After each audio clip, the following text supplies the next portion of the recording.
बिस्मिल्लाहिर्रहमानिर्रहीम अस्सलाम वालेकुम फ्रेंड्स। उम्मीद करती हूँ आप सब खैरियत से होंगे। अल्लाह ताला से दुआ है कि अल्लाह ताला तमाम बीमारों को शिफा दें और अपने हिफ्ज़ व ईमान में रखें, आमीन सुम्मा आमीन। तो आज इस वीडियो में मैं आपके साथ जिस मेडिसिन का रिव्यू शेयर करने वाली हूँ वो आप अपनी स्क्रीन पर देख भी सकते हैं। एसाइलोवेर सिरप, इसको किस लिए यूज़ किया जाता है, इसके साइड इफ़ेक्ट्स के ईच एंड एवरीथिंग हम इस वीडियो में डिस्कस करेंगे।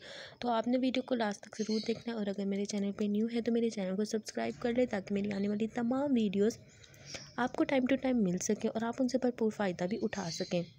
एसाइलोवेर सिरप बेसिकली हम बच्चों में इस्तेमाल करते हैं ट्रीट करने के लिए वायरल इन्फेक्शंस को। कौन से वायरल इन्फेक्शन? हर्पस वायरस की वजह से जो हमारे पास वायरल इन्फेक्शन हो जाता है, सच एस चिकन पॉक्स हो गए, शिंगल्स वगैरह बन जाते हैं, तो उसमें उसको ट्रीट करने के लिए हम जो है ना इस सिरप का इस्तेमाल करते हैं।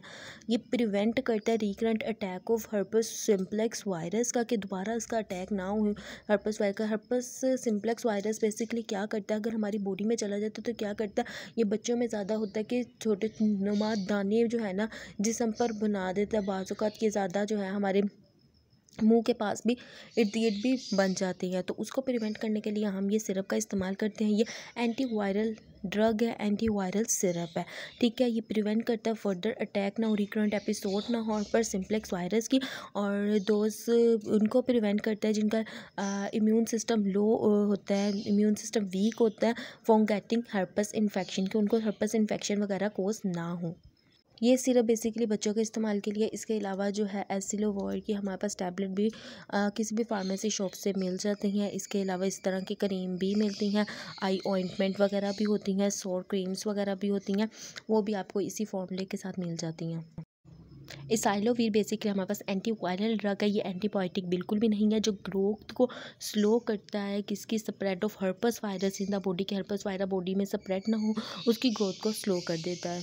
इसके अगर मैं साइड इफ़ेक्ट्स बताऊं तो साइड इफ़ेक्ट्स में हमारे पास डायरिया, वॉमिटिंग वगैरह कोस हो सकता है, और अदर मेडिकेशंस में हमारे पास अदर साइड इफ़ेक्ट्स आते हैं, लेग पेन वगैरह कोस हो सकती है। उम्मीद करनी है आपको वीडियो पसंद आई होगी। पसंद आई तो लाइक करें और बिल्कुल शेयर भी आपने ज़रूर करनी है। इसके अलावा हमारे पास साइड इफ़ेक्ट्स में स्किन रैशेज़ वगैरह हो सकते हैं, सॉर थ्रोट हो सकता है, डिजीनेस और वीकनेस वगैरह कॉज कर सकता है। हमारे पास इसी फार्मूला में एसाइलोवीर में हमारे पास टैबलेट्स भी अवेलेबल है, ये सिरप भी अवेलेबल है, जैसा कि मैं आपको अपनी स्क्रीन पर दिखा भी रही हूँ। इसकी प्राइस भी आप देख सकते हैं 189 रुपीज़ है और एक्सपायरी डेट 2022 से लेकर 2024 तक है। और इसके अलावा ऑइंटमेंट या फिर क्रीम भी जिसे हम कहते हैं वो भी अवेलेबल है, जो हम दाने बन जाते हैं उन पर लगाते हैं, जो कि क्या एंटी वायरल है, एंटी वायरल ड्रग है। और जो वायरस की जो हर्पस वायरस जो आपकी बॉडी में चला गया उसकी ग्रोथ को क्या करेगा, कम करेगा, डिस्ट्रॉय करेगा, डैमेज करेगा। उम्मीद करती हूँ आपको वीडियो पसंद आई होगी। पसंद आई तो लाइक करनी है, शेयर करना है। मिलती है नेक्स्ट वीडियो में। अपना ख्याल रखें। अल्लाह हाफ़िज़।